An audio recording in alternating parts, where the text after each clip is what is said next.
चलिए स्टार्ट करें, शेयर कर दीजिए उन लोगों के साथ। ये कल सेशन होना था but I was not feeling well एक क्लास के बाद, तो मैं ये वाली क्लास नहीं ले पाई।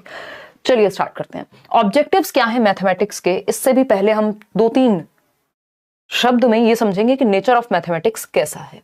तो नेचर ऑफ मैथमेटिक्स जो है वो अपने आप में ही कुछ हद तक कॉम्प्लेक्स कहा जाता है। नेचर ऑफ मैथमेटिक्स यानी गणित की कैसी प्रकृति है। तो 2-3 पॉइंट्स हैं जो आपके काम के हैं, इस पे क्वेश्चंस पूछे गए हैं। इस बार भी आप एनालिसिस में बता रहे हैं, ऑनलाइन एग्जाम के पिछली बार भी हमेशा आते ही हैं इस पे क्वेश्चन। तो गणित की प्रकृति की जब हम बात कर रहे हैं, मैंने कोशिश की है कि सेशन को बाइलिंगुअल रखा जाए कुछ हद तक।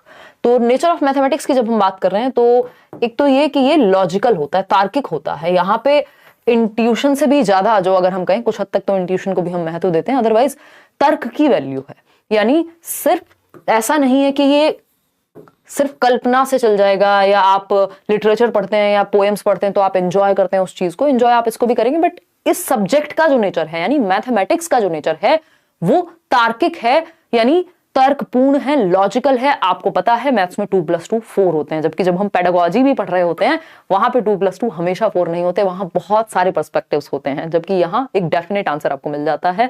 तो हम कहेंगे कि लॉजिकल है, लॉजिक की जरूरत पड़ती है, तर्क की जरूरत पड़ती है। मैथमेटिक्स के नेचर में ये बात निहित है, ठीक है।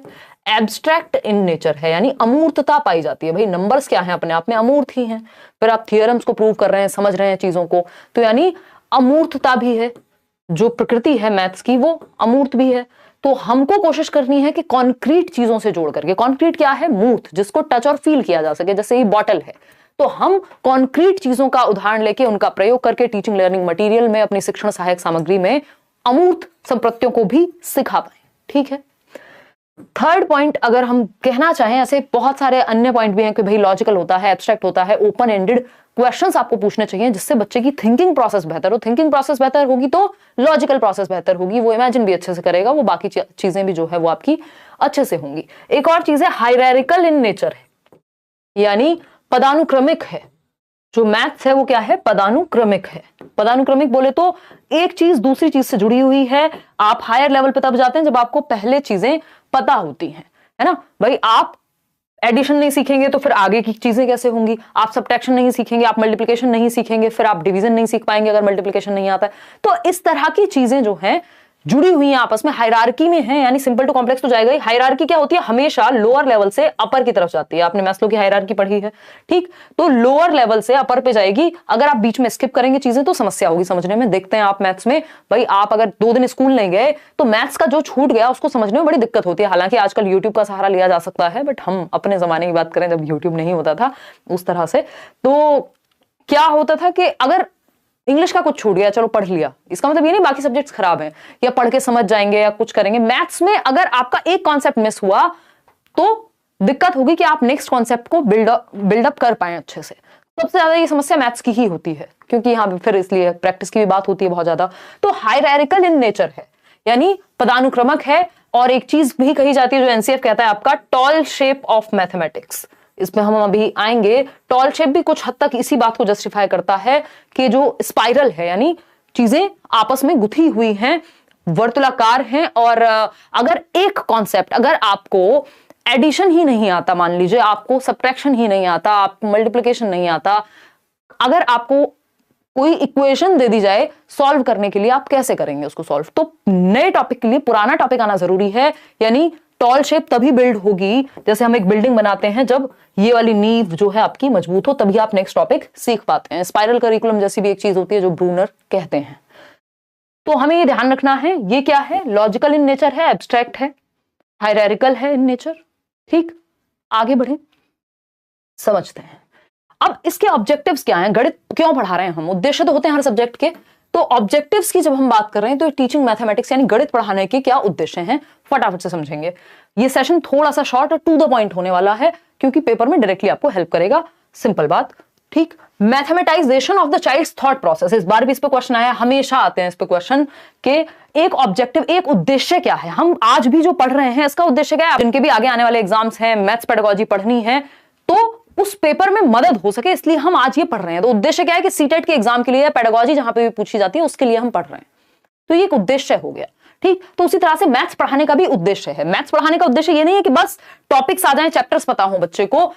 ये एक कथन है जिसको बहुत बार रिपीट किया जाता है, बताइएगा किसका कथन है, मैंने नोट्स में दिया हुआ है। तो और कहा जाता है कि ये जरूरी है कि बच्चे बहुत ज्यादा गणित सीखने की बजाय उनके थॉट का मैथमेटाइजेशन हो जाए, उनकी थॉट में, उनके विचार में गणितीयकरण हो जाए, वो तार्किक ढंग से सोचना सीख जाएं, समझना सीख जाएं, उनके विचार, उनका दिमाग, उनकी थॉट प्रोसेस, चिंतन प्रक्रिया का गणितीकरण होना जरूरी है, बजाय कि हम क्या करें, बहुत ज्यादा गणित सीख लें। बिल्कुल, अब देखो अलग अलग लोग इस पे अलग अलग बात कर रहे हैं। डेविड व्हीलर का कथन है, ठीक, पॉलिया का नहीं है। पॉलिया ने अभी क्या दिया है, अभी इस बार भी पॉलिया से एक क्वेश्चन आया, अभी मैं नेक्स्ट टॉपिक में कराऊंगी। तो mathematization of the child's thought process, बच्चे की विचार प्रक्रियाओं का गणितीयकरण। Children learn to enjoy mathematics. अब हम हवा नहीं बना दें गणित का, डर ना बिठा दें बच्चे के अंदर, इस तरह से सिखाया जाना चाहिए मैथमेटिक्स कि बच्चे गणित का आनंद ले सकें, एंजॉय कर सकें। इतने सारे टीचिंग लर्निंग मटेरियल्स, इतने सारे मेथड्स, स्टोरीज का आप यूज करें, आसान भाषा में मुश्किल टर्म्स को समझाएं, जो मैथ्स की लैंग्वेज है अपने आप में उसको आप डेली लाइफ से जोड़ दें, ठीक। Making mathematics a part of children's life experience, वही बात जो एनसीएफ भी कहता ही है कि बच्चे के जो वास्तविक जीवन है, जिस दुनिया में वो रहता है, आप उससे जोड़िए ना। किताबों में कुछ और पढ़ रहा है, दुनिया में कुछ और है भाई। वो अगर हम देखें तो गणित कहाँ है, हमारी एवरीडे लाइफ में है, हर जगह पर है। कम्युनिटी रिसोर्स का हमें इस्तेमाल करना चाहिए। और बच्चा एक दुकान से टॉफी भी लेने जाएगा, चॉकलेट भी खाएगा, कुछ भी जो भी वो करता है, मैथ्स वहां इंक्लूडेड है ना। आप उससे कुछ पेन भी ले रहे हैं, उसका कोई खिलौना भी ले रहे हैं, तो वो उसमें भी नंबरों का प्रयोग करता है। तो हमें वास्तविक जीवन से जोड़ना है गणित को, बच्चे के अनुभवों का हिस्सा बना देना है, जो वो लाइफ को एक्सपीरियंस करता है। आप ट्रेवल कर रहे हैं, कोई टिकट खरीदना है, वहां आप मौका दे रहे हैं उसको कि अच्छा बताओ कितने पैसे अब वापस आएंगे, कितने जाएंगे। तो इस तरह की चीजें आप बच्चे के वास्तविक जीवन से जोड़ेंगे। तो ये जरूरी है कि आप गणितीकरण करें बच्चे की विचार का, बच्चे की चिंतन प्रक्रिया का, रेदर कि वो बहुत ज्यादा गणित जानता हो। व्हीलर भी ऐसा कह रहे हैं और ये ऑब्जेक्टिव भी है। उद्देश्य क्या है कि बच्चे का थॉट प्रोसेस लॉजिकल बने, तार्किक बने, वो नंबर्स पे समझ पाए, जोड़ पाए, उनको दिमाग में जोड़ पाए, मतलब मैथ्स से जीवन को, ठीक। और एंजॉय भी करे मैथ्स को पढ़ते हुए, बोरिंग या बहुत डर ना उसके अंदर पैदा हो जाए।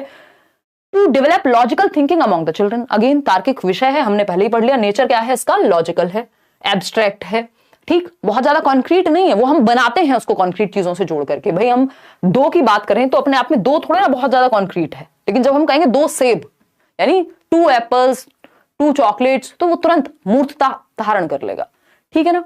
कोई दिक्कत परेशानी दर्द समस्या नहीं होगी यहां तक। 5th पॉइंट है children understand the basic structure of, जिनको मैथ्स में बहुत दिक्कत होती है वो भी ये सेशन देखें, बिल्कुल नॉर्मल भाषा का प्रयोग करते हुए हम आपके 10 नंबर तो कम से कम एंश्योर करा देंगे 15 में से। 15 का ही आती है ना पेडागोजी, ठीक। बहुत ज्यादा फेंकने का मतलब आदत भी नहीं है, नेचर भी नहीं है, आने को आ जाए आपके बहुत ज्यादा, अगर आप प्रीवियस ईयर या नोट्स वगैरह भी पढ़ लें, बट एटलीस्ट।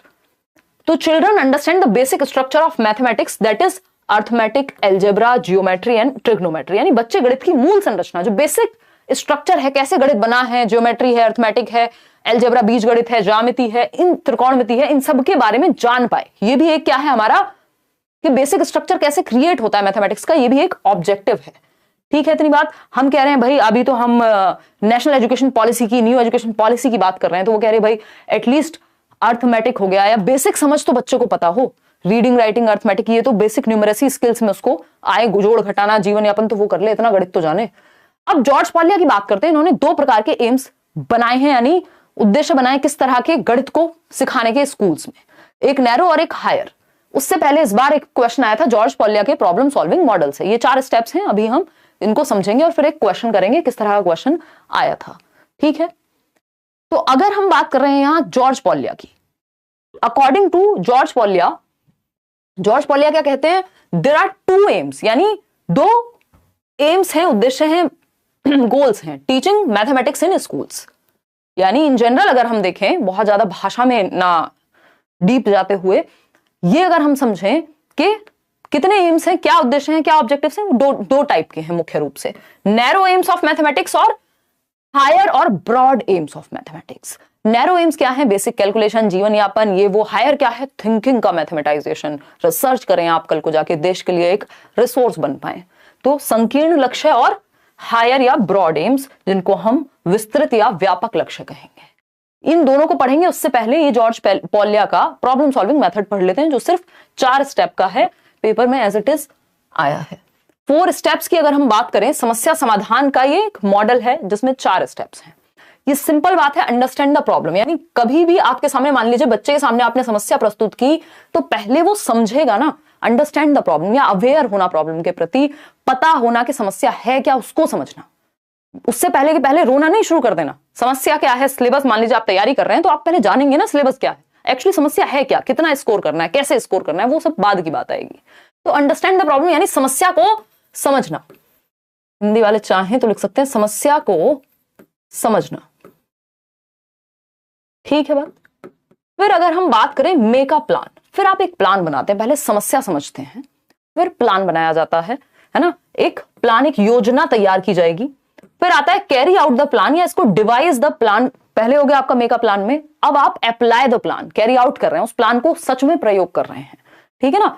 आपने देखा होगा अलग अलग मूवीज में प्रॉब्लम सॉल्विंग के लिए, है ना, वो धूम, कौन सी धूम 2, 3 वॉट एवर, है ना, वो ऋतिक रोशन को हीरा चोरी करना था। हम यहाँ पे चोरी करना नहीं सिखा रहे हैं, बट याद दिला रही हूँ आपको। तो वो कैसे एक प्लान बनता है हर एक छोटी चीज में, मैथ्स हो चाहे प्रॉब्लम सॉल्विंग किसी भी तरह की हो, वहां पे पहले आपको प्रॉब्लम को समझना पड़ेगा, फिर आप प्लान बनाएंगे, फिर उसको कैरी आउट करेंगे यानी अप्लाई करेंगे।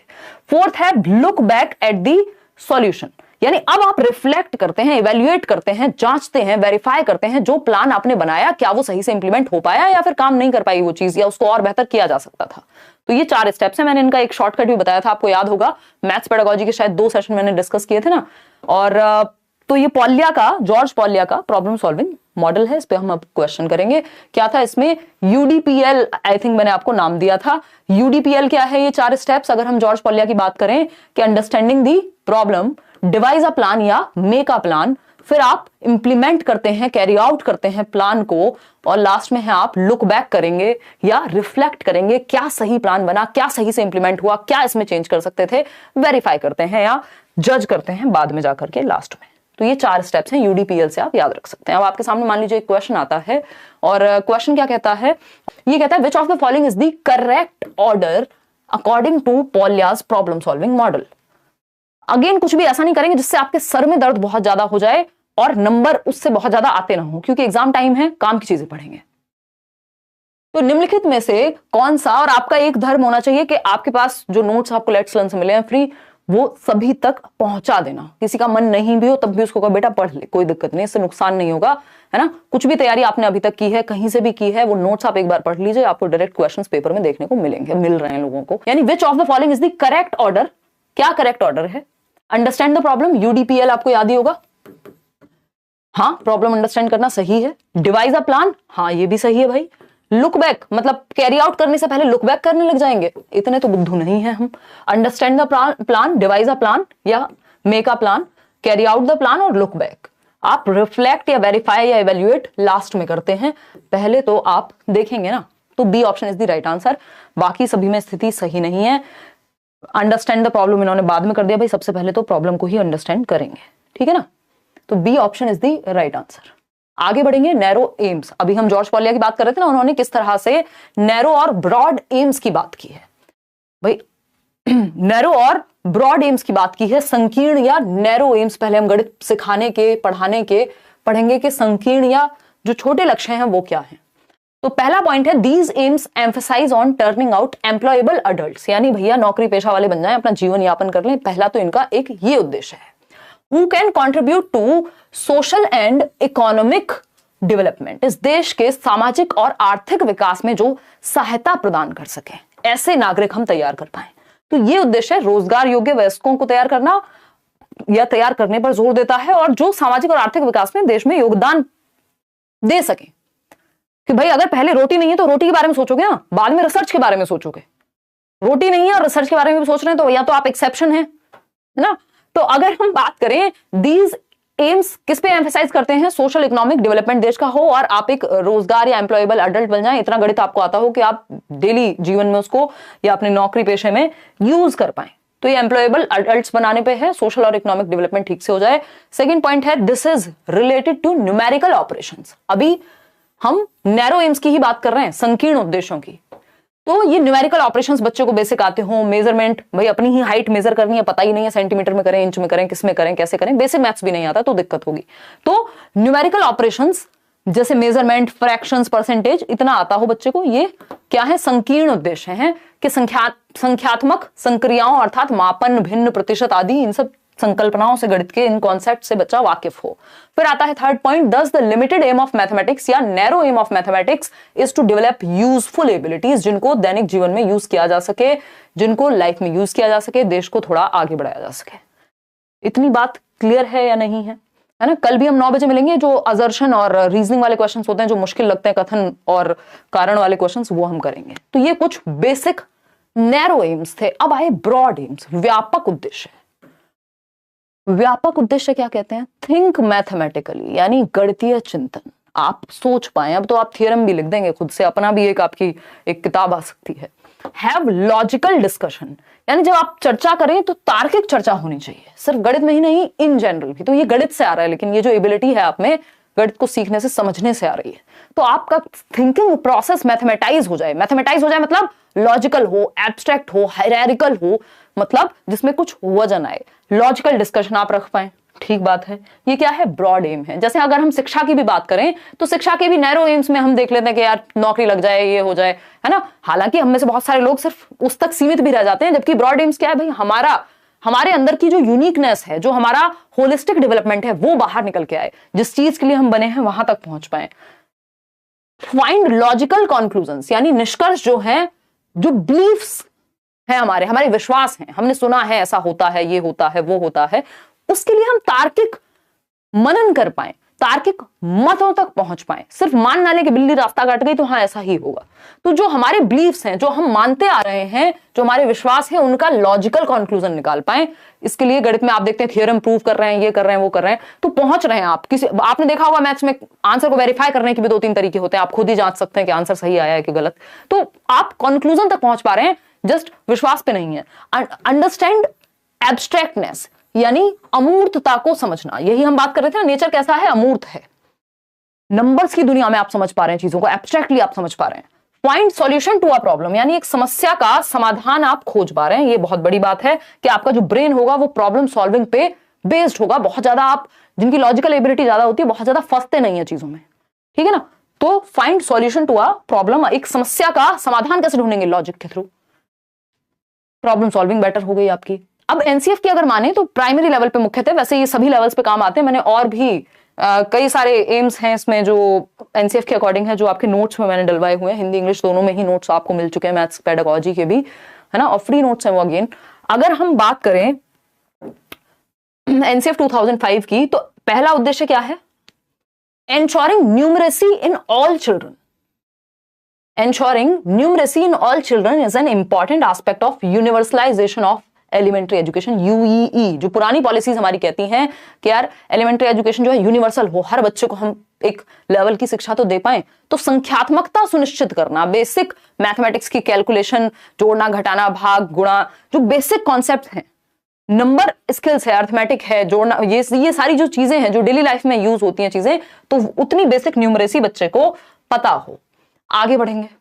Eight this level progression should be from concrete to abstract. बच्चा कितने साल का होता है प्राइमरी लेवल पे? 6 से 11 वर्ष का।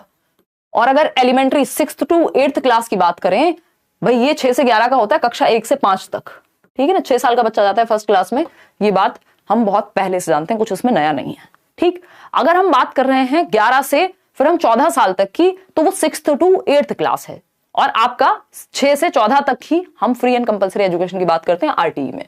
एट दिस लेवल प्रोग्रेशन कैसे पढ़ाना चाहिए हमें? Concrete to abstract. क्योंकि बच्चे की ये कौन सी उम्र है? प्याजे को याद कीजिए, 7 से 11 वर्ष में ये वो उम्र है जब लॉजिकल एबिलिटी उसके अंदर आती है। कॉन्क्रीट ऑपरेशनल स्टेज है, यानी वो मूर्त चीजों के बारे में। इस पेन के बारे में सिर्फ मैं वर्बली ना समझा दूं, दिखा दूं तो और मजा आ जाएगा बच्चे को। यानी मूर्त चीजें, अगर उसको आपको ट्रायंगल आप सच में दिखा देंगे एक 3D ऑब्जेक्ट में, या एक पिक्चर दिखा देंगे और फिर उसकी प्रॉपर्टीज के बारे में बात करेंगे, तो बच्चा ज्यादा अच्छे से समझ पाएगा। यानी मूर्त से अमूर्त की ओर जाएंगे।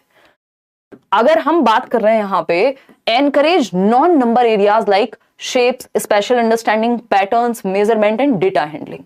यानी नॉन नंबर एरियाज, शेप्स को समझ पाए बच्चा, स्पेशल अंडरस्टैंडिंग मतलब जो आकृतियां हैं, जैसे ये बॉटल भी है तो ये कैसे बनी है, क्या शेप यूज हुई है, इन सब पे स्पेशल थिंकिंग भी वो कर पाए।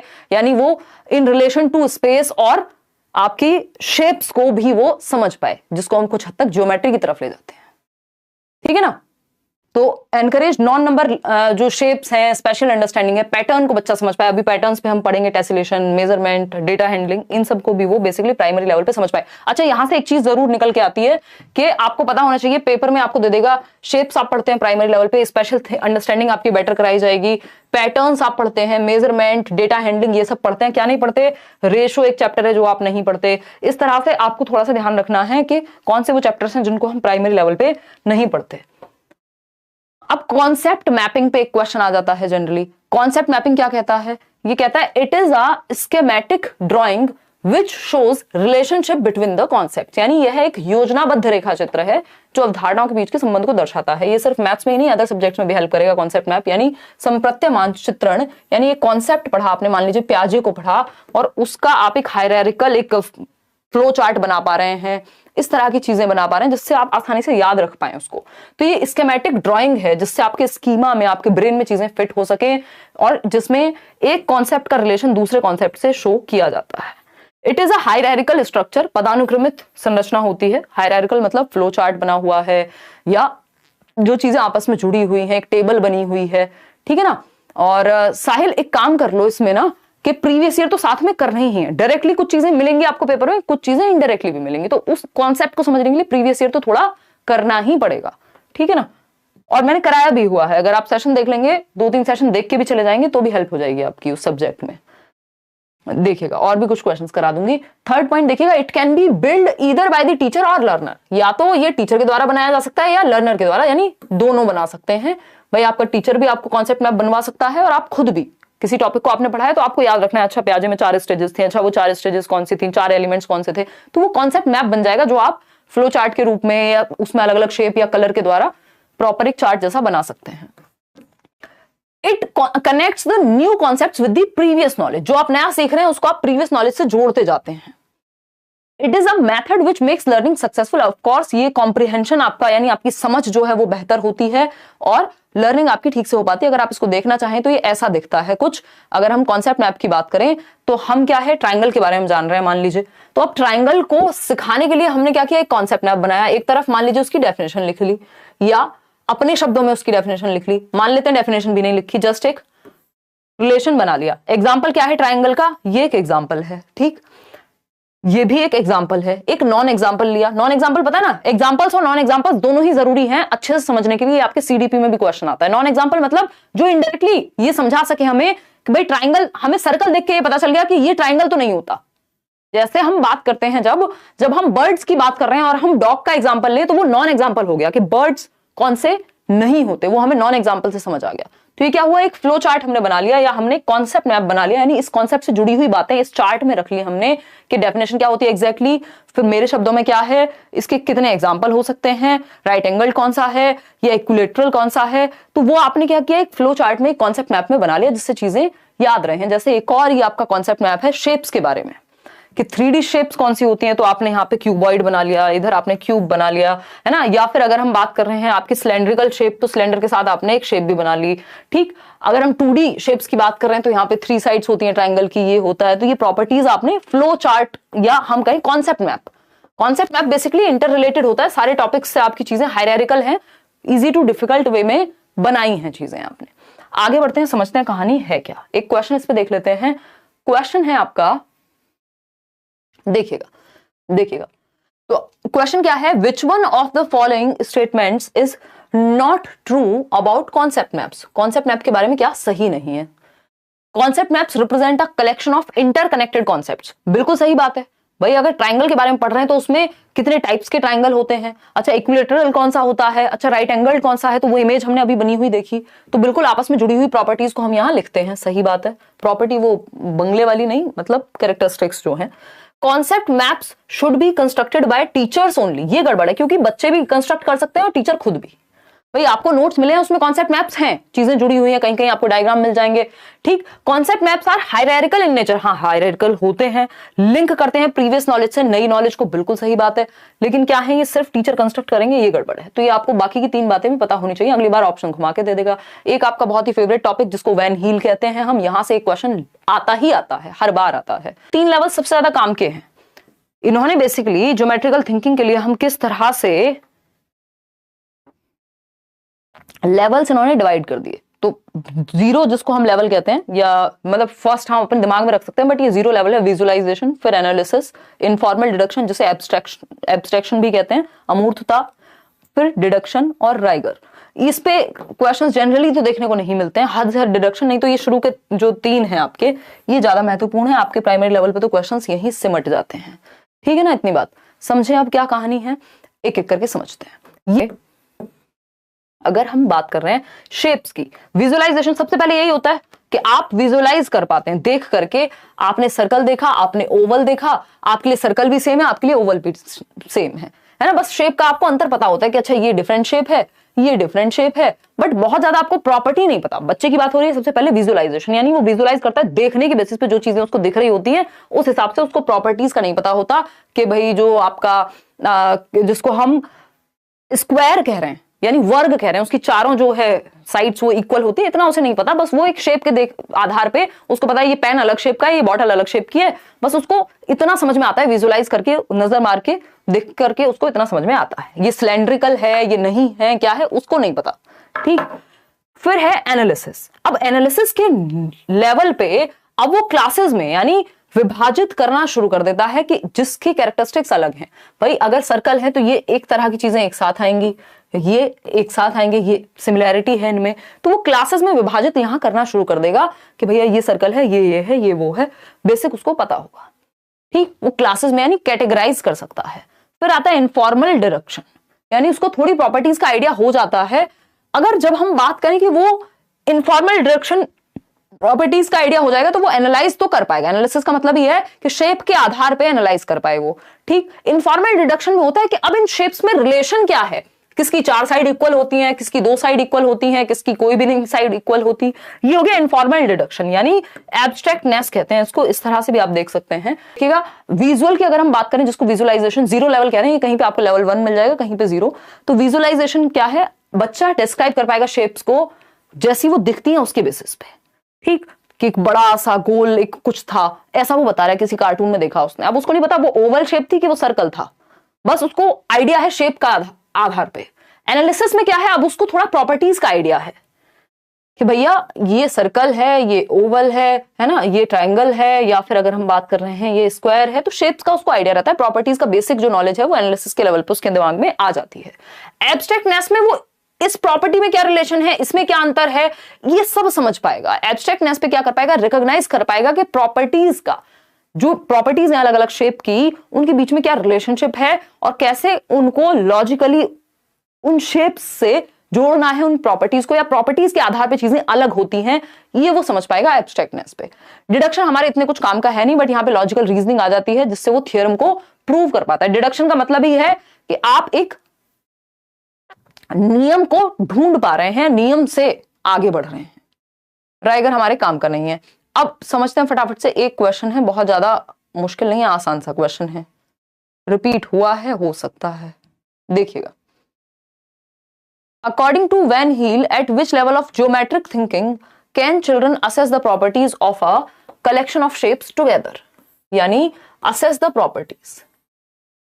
ज्यामितीय सोच के या चिंतन के स्तर पर जिन्होंने ज्योमेट्रिकल थिंकिंग की, तो ये लेवल्स दिए ना वैन हील ने, एक साथ आकृतियों के संग्रहों के गुणों के बारे में यानी प्रॉपर्टी के बारे में बता पाएगा। अब बच्चा असेस कर पाएगा, और सिर्फ ना सिर्फ बता पाएगा, असेस कर पाएगा, आकलन कर पाएगा, आकलन कर पाएगा। श्रद्धा क्या कह रही, मैम मैंने आपके सारे नोट्स पढ़े हैं, मेरी एग्जाम 17 जनवरी को है, बस यही पूछना था, क्या सिर्फ ऑनलाइन प्रीवियस ईयर के 10 शिफ्ट कर लें तो इनफ हो जाएगा? श्रद्धा, मोर देन इनफ हो जाएगा। अगर नोट्स पढ़ने के बाद किसी को समस्या हो रही है, इसका मतलब प्रीवियस ईयर साथ में नहीं लगाए हैं। ऑनलाइन वाले 10-15 सेट जितने कर सकते हो, सिर्फ ऑनलाइन वाले, और कोई मॉक टेस्ट नहीं, कुछ नहीं, वो आप अच्छे से कर लो, उनको एनालाइज कर लो, जो भी चीज नहीं मिले, अलग लैंग्वेज अलग तरीके से पूछी गई है, बस दैट्स इट। तो वो तो करने हैं ऑनलाइन वाले सेट, और कुछ क्वेश्चंस मैं भी करा दूंगी। देखिएगा, डी ऑप्शन कह रहे हैं, यानी असेस कर पा रहे हैं आप, आकलन कर पा रहे हैं प्रॉपर्टी के आधार पे। तो ये विजुअलाइजेशन है। विजुअलाइजेशन तो बस बच्चा शेप देख लेता है, उसको आधार समझ नहीं आ रहा। इनफॉर्मल डिडक्शन में तो रिलेशनशिप क्या है उस पर भी पहुंच जाएगा। यहां पे सिर्फ आकलन करना है, यानी एनालाइज करना है प्रॉपर्टी के बेसिस पे, उसको पता होता है अंतर प्रॉपर्टी के बीच में जो रिलेशन है, कि ये दोनों प्रॉपर्टीज कैसे अलग हैं इनकी, इन शेप्स की प्रॉपर्टीज कैसे अलग हैं, ये वो रिलेशनशिप को एनालाइज करना सीख जाएगा, असेस कर पाएगा प्रॉपर्टी के आधार पे। एक और क्वेश्चन है छोटू सा, ये कहता है आइडेंटिफाई अ डिजायरेबल प्रैक्टिस, यानी जो काम होना चाहिए, पॉजिटिव बात ज्योमेट्री पढ़ाने के लिए प्राइमरी लेवल पे, ज्यामिति पढ़ाने के लिए, शेप्स की जिसमें बात हो रही है, किस चीज का प्रयोग करना चाहिए। Geometry at primary level should be limited to recognition of simple basic shapes, basic shapes तक ही सीमित रहनी चाहिए प्राइमरी लेवल पे ज्योमेट्री, या teacher should begin by giving clear definitions of simple shapes, पहले डेफिनेशन ही पेश कर दो बच्चे के सामने, इनको तो हम अवॉइड करते हैं। Children should be given ample opportunities, आपको सिंपल याद रखना है पेडागोजी में, जहां बच्चा ज्यादा एक्टिव है वो ऑप्शन बेहतर है। Children should be given ample opportunities to develop an intuitive understanding of space, यानी वो जो स्पेस है, शेप है, इन सब के बीच के लिए उसको एक सहज मौका मिलना चाहिए, ऐसी अपॉर्चुनिटीज, ऐसे अवसर मिलने चाहिए ताकि इन सब के बारे में वो सहजता से बता सके कि अच्छा मेरे घर में ये वाली मैंने एक बॉटल देखी थी, उसकी शेप भी ऐसी ही थी मैम, अच्छा वो भी फिर इसी एक प्रकार में आएगी, अच्छा वो सिलेंड्रिकल रही होगी, तो उसको अपॉर्चुनिटीज दी जाए। जहां बच्चा सबसे ज्यादा एक्टिव है वो बेस्ट ऑप्शन है, इन सब में रियल में एक्टिव नहीं है, यहां पे अपॉर्चुनिटी मिली है, सबसे ज्यादा एक्टिव सी ऑप्शन में है। चलिए आगे बढ़ते हैं, सिमेट्री की बात कर लेते हैं, इस पे भी कुछ क्वेश्चंस आते हैं हर साल। सिमेट्री की अगर हम बात करें, इसको सममिति कह देते हैं। सिमेट्री क्या है? The quality of being made up of exactly similar parts facing each other और अराउंड एन एक्सिस, यानी एक एक्स एक्सिस और वाई एक्सिस पता ही है आपको, एक्सिस के अराउंड बिल्कुल अगर दो पार्ट में कट कर दे किसी चीज को तो एकदम सेम निकले, है ना। जैसे ये फोन तो नहीं दिख रहा मुझे सिमेट्रिकल, बट कोई और चीज शायद आपको नजर आ रही होगी, ये पेन ही है मान लीजिए, तो इसको अगर बीच से कट किया जाए तो सिमेट्रिकल है, दोनों साइड बिल्कुल एक जैसी दिखेंगी, ठीक है। तो अगर हम बात करें एक अक्ष के चारों ओर बिल्कुल समान भागों से बने होने का गुण, the quality of being made up of exactly similar parts, अगर दो पार्ट में डिवाइड करना पड़े तो एकदम, जैसे मान लेते हैं ये सर्कल ही है, मतलब मैंने तो बहुत गंदा बनाया है, सिमेट्रिकल नहीं बन पाया, बट कोई एक बीच से अगर कट करें तो दोनों एक्सिस पे हम देखें, सामने से भी अगर हम देखें, बंद भी कर दें अगर इसको, पेपर आपने बचपन में बहुत क्या होगा, फोल्ड कर करके उसको बिल्कुल बीचों बीच से हम फाड़ते थे, और या फिर उसका कुछ बना रहे हैं मान लीजिए, तो उसमें सिमेट्री का प्रयोग होता है। ठीक, आगे बढ़ते हैं। जैसे लाइंस ऑफ सिमेट्री अगर आप एक्सिस के अराउंड देखें तो रेक्टेंगल में आपको एक्स एक्सिस के अराउंड और वाई एक्सिस के अराउंड लाइन ऑफ सिमेट्री दिख रही है, आप स्क्वायर में भी देख पा रहे हैं। कितनी लाइंस ऑफ सिमेट्री हैं? 4 लाइंस। रेक्टेंगुलर में कितनी है? 2 लाइंस ऑफ सिमेट्री। रोम्बस में 2 दिख रही हैं हमें, ठीक। काइट, पतंग उड़ाई होगी, पतंगबाज होंगे यहाँ पे कई लोग, 1 लाइन ऑफ सिमेट्री, क्योंकि अगर आप ऐसे कट करेंगे तो पंगे हो जाएंगे, मतलब हर एक काइट में नहीं, इस शेप की काइट की बात हो रही है। आइसोसेल्स ट्रेपेजॉइड में क्या होगा? 1 लाइन ऑफ सिमेट्री है सिर्फ। तो इसी तरह से खैर इतनी आपके प्राइमरी लेवल पे बहुत ज्यादा पंगे आपसे नहीं लेते हैं। ये तो नहीं पूछता है कि कितनी लाइन ऑफ सिमेट्री है, बट ये जस्ट एक आइडिया के लिए है कि लाइन ऑफ सिमेट्री, जैसे आप ट्राइंगल में देख पा रहे हैं तो 3 लाइंस ऑफ सिमेट्री पाई जा रही हैं। ये आपके लेटर्स में भी, अलग अलग चीजों में आपको फ्री मिल जाएगा किस में सिमेट्री है, किस में नहीं है।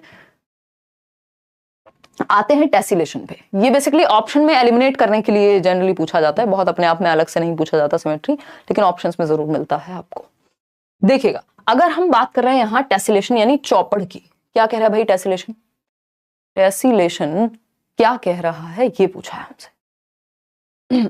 देखिएगा, a tessellation is created when a shape is repeated over and over again covering a plane without any gaps or overlaps, यानी जब एक शेप बार बार रिपीट हो रही हो, जब एक शेप बार बार रिपीट हो रही हो, पैटर्न रिपीट हो रहा है कहीं ना कहीं, तो वो जो पैटर्न रिपीट हो रहा है दैट मींस टेसिलेशन, उसी को कह रहे हैं हम। तो एक टेसिलेशन इज क्रिएटेड, कब क्रिएट होता है ये? जब एक शेप बार बार रिपीट होती है over and over again covering a plane, पूरे एक प्लेन को कवर करने में, विदाउट एनी गैप्स और ओवरलैप्स, यानी एक दूसरे के ऊपर चढ़े हुए नहीं है, ये ओवरलैप नहीं कर रहे, बस इस प्लेन को क्या किया हुआ है? कवर किया हुआ है। सेम शेप्स रिपीट हो रही हैं, आपने अपने घर की टाइल्स में देखा होगा, किसी होटल में देखा होगा, स्कूल में देखा होगा, तो सेम पैटर्न बार बार रिपीट होता है, उस स्पेस को कवर करता है, उसी को हम टेसिलेशन कहते हैं। हिंदी में भी आप इसको ऐसे ही याद रख सकते हैं, टेसिलेशन। चौपड़ भी बोल देते हैं इसको, कई लोग चौपाई बोल देंगे, तो ये टेसिलेशन के ही उदाहरण है, इस तरह जो पैटर्न्स बार बार रिपीट होते हैं। ये इस तरह की एक मैट तो हमने टीचिंग ट्रेनिंग में बनाई भी थी, बड़ा उसमें पैटर्न रिपीट करके, बड़ी मेहनत का काम था, है ना। तो ये क्या टेसिलेशन का उदाहरण है। उसमें देखिए आप, ये जो एरो वाली शेप है वो बार बार रिपीट हो रही है, वो रेड कलर आप देख रहे हैं, येलो कलर देख रहे हैं, उसी का रेपिटेशन है। तो अगर हम बात करें क्वेश्चन की, which of the following topics are not part of primary school mathematics curriculum as per NCF 2005। वो किसी बैच में अगर मुश्किल क्वेश्चंस आए उसको लेके बहुत ज्यादा बैच बोल रही हूँ शिफ्ट में, तो उसको देख लेना है अगर कुछ नया मिला है तो, जैसे ऑनलाइन की ही बात करें, अदरवाइज जो कॉमन टॉपिक्स हैं वो स्टिल सेम ही है। कौन सा एक पार्ट नहीं है प्राइमरी मैथमेटिक्स के करिकुलम का। अब जो लोग स्कूल वगैरह में पढ़ाते हैं, ट्यूशन में पढ़ाते हैं, उनको तो आइडिया होना चाहिए, लेकिन हमने क्योंकि अभी पढ़ा है टेसिलेशन बिल्कुल पार्ट है। देखो ज्योमेट्रिकल थिंकिंग से रिलेटेड जो शेप्स के ऊपर चीजें हैं वो सब तो हैं, अभी हम पढ़ तो रहे थे, तो टेसिलेशन है, सिमेट्री है, पैटर्न्स है, एक और हम कुछ पढ़ रहे थे, लेकिन रेशो, प्रपोर्शन, इस तरह के चैप्टर नहीं है। तो आपको इनके अराउंड जो दिखे कि यार ये कुछ डिफरेंट लग रहा है, जो इस लेवल पे नहीं पढ़ाया जाना चाहिए, तो एक ऑप्शन, एक क्वेश्चन ऐसा जरूर देता है जिसमें नॉट वाला एक चांस होगा, और बाकी की तीनों ऐसी चीजें होंगी जिनसे आप अवगत होंगे, आपने पढ़ी होंगी प्रीवियसली भी या आज आप जान रहे हैं। इंडक्टिव और डिडक्टिव रीजनिंग पे एक क्वेश्चन जनरली फेंक देता है आपके सामने। इंडक्टिव आप जानते हैं आगमनात्मक, निगमनात्मक है डिडक्टिव। इंडक्टिव से या डिडक्टिव से शुरू करते हैं। मान लीजिए deductive reasoning is the process of reaching conclusions based on previously known facts, यानी जो पहले से आप फैक्ट्स जानते हैं। फैक्ट्स प्रीवियसली नोन क्या है? रूल हो सकते हैं। तो रूल से आप एग्जाम्पल की ओर जाते हैं, यानी नियम से उदाहरण की ओर। मतलब आपको नियम पता है कि x प्लस वाई या a प्लस बी का होल स्क्वायर ये होता है। अब एग्जांपल्स आप इसके बहुत सारे क्वेश्चंस ट्राई कर सकते हैं। तो आप डिडक्टिव मेथड का प्रयोग कर रहे हैं जब आप एक फॉर्मूला से क्वेश्चंस प्रैक्टिस कर रहे हैं, तो जो तथ्य पहले से ज्ञात हैं उनका प्रयोग कर रहे हैं आप निष्कर्ष तक पहुंचने के लिए। अब आते हैं इंडक्टिव पे। तो inductive reasoning is the process of arriving at a conclusion. ये जस्ट ऑपोजिट है कि आप एक निष्कर्ष पे पहुंचते हैं, वहां आपके पास निष्कर्ष है, उसके बेसिस पे आप कहीं जा रहे हैं।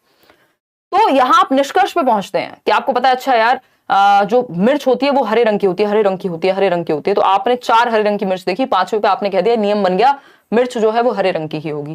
हालांकि जब आप अगली बार रेड देखेंगे तो वो चीज चैलेंज भी हो सकती है। तो इंडक्टिव रीजनिंग में क्या होता है, एग्जाम्पल टू रूल जाते हैं, वहां रूल टू एग्जाम्पल, यानी उदाहरण से बहुत सारे उदाहरण देखते हैं आप, फिर उस चीज को नियम बना देते हैं कि ये चीज ऐसे ही होती होगी। तो एग्जाम्पल टू रूल जाते हैं आगमनात्मक तर्क में। इतनी बात क्लियर है। जैसे फॉर एग्जाम्पल हम गणित में तो देख ही रहे थे, जैसे a प्लस बी का होल स्क्वायर डायरेक्टली आपको ना बता के वो बना कैसे, वो पूरी प्रोसेस बताई जाए और अंत में फॉर्मूला पे आए, तो ये क्या हो जाएगा, इंडक्टिव मेथड हो जाएगा। अभी एक क्वेश्चन उन्होंने पूछा था, पुराना क्वेश्चन है बट बहुत प्यारा क्वेश्चन है, इससे बहुत आसानी से समझ में आ जाती हैं चीजें। अभी पहले हम देख लेते हैं इनमें दोनों में प्रोसेस कौन सी है। कि जैसे वो क्वेश्चन इस तरह का था, शायद मैंने इंक्लूड भी किया होगा।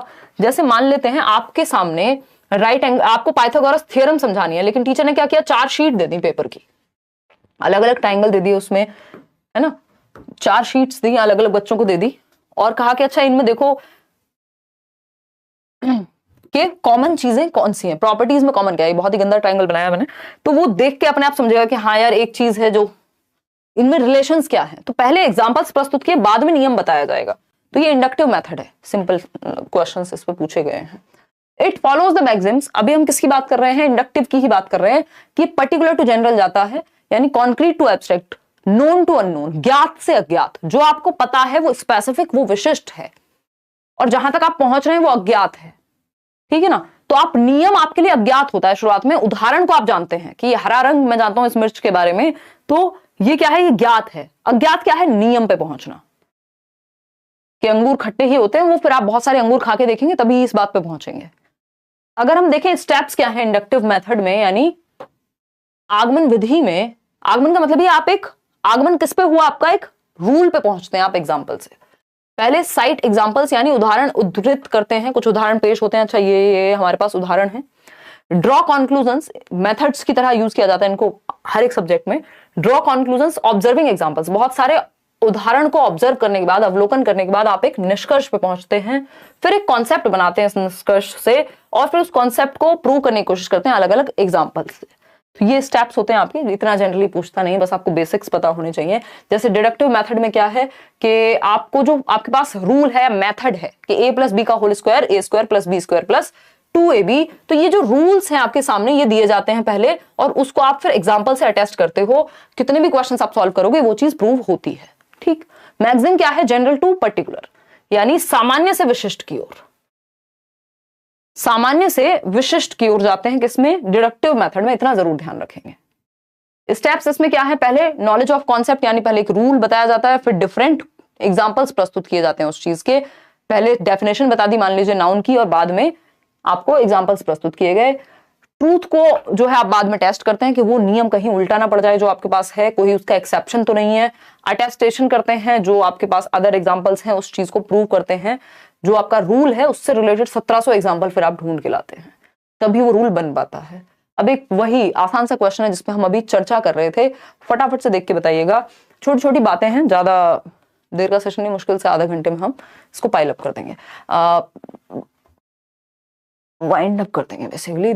To teach the Pythagoras theorem a teacher has distributed a sheet on which, एक शीट डिस्ट्रीब्यूट की जिसमें 4 ट्राइंगल्स बने हुए हैं। अब प्रॉपर्टीज ऑब्जर्व करनी है बच्चों को। 4 राइट एंगल ट्राइंगल, अच्छा सारे ही राइट एंगल्ड हैं, ठीक, सारे ही 4 राइट एंगल ट्राइंगल्स बने हुए हैं एक शीट पे। बच्चों को डिस्ट्रीब्यूट कर दी टीचर ने, हम 3 ही दे देते हैं चलो, ठीक। और ये शीट डिस्ट्रीब्यूट कर दी and ask the child to find the relationship between the sides of a triangle.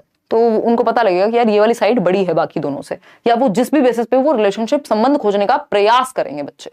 तो आपके सामने जब क्वेश्चन आता है, ये इंडक्टिव मेथड है, डिडक्टिव है, लेक्चर मेथड है, लेबोरेटरी। लेक्चर में तो आप लेक्चर देते हैं, लेबोरेटरी में तो आप कुछ एक्सपेरिमेंट कराएंगे।